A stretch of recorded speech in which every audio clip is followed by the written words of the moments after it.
ഇന്നലെ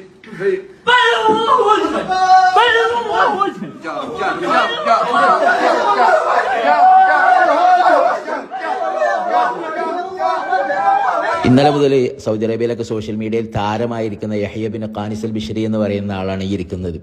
ഇദ്ദേഹത്തിന്റെ മകൻ ബന്ദറിനെ 10 വർഷങ്ങൾക്ക് മുമ്പ് യാസിർ എന്ന് പറയുന്ന മറ്റൊരു യുവാവും 2 കൂട്ടാളികളും കൂടി ഒരു മൊബൈലിന്റെ പ്രശ്നത്തിൽ മൊബൈൽ തട്ടിയെടുക്കുക എന്നുള്ള ഉദ്ദേശത്തോടു കൂടി വധിച്ചിരുന്നു.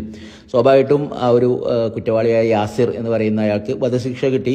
അങ്ങനെ എന്ത് ചെയ്തു, ആ യാസിറിന് ആകെ ഒരു ഉമ്മയും പെങ്ങന്മാരും മാത്രമേ ഉണ്ടായിരുന്നുള്ളൂ. അപ്പം പല രീതിയിലും അവരുടെ കുടുംബങ്ങളും ഗോത്രങ്ങളും ഒക്കെ ഇടപെട്ടു നോക്കി. ഇദ്ദേഹത്തിന് ഭൂമി തരാം, കാറ് തരാം, പൈസ തരാം, പല രീതിയിൽ ഇദ്ദേഹത്തെ ഇത് ചെയ്തെങ്കിലും ഇദ്ദേഹം പറഞ്ഞില്ല, എൻ്റെ മകനെ കൊന്ന ആൾക്ക് മാപ്പില്ല എന്ന് പറഞ്ഞിട്ട് എന്ത് ചെയ്തു, ഉറച്ചു നിന്നിരുന്നു എന്നാണ്.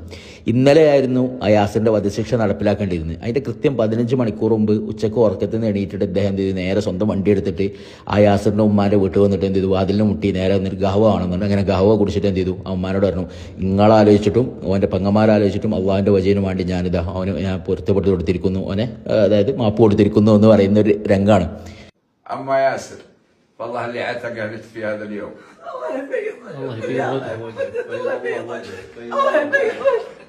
انا اللي بسلم. لا والله ما تنزلين. انا اللي بسلم على راسك.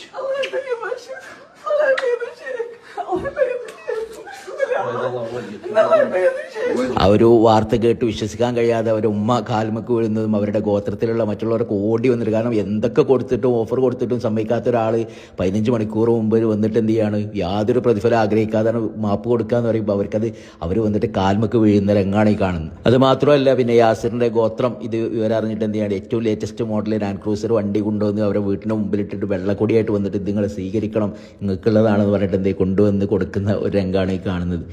അസീറിലാണ്, സൗദിയിലെ അസീറിലാണ് ഈ സംഭവം.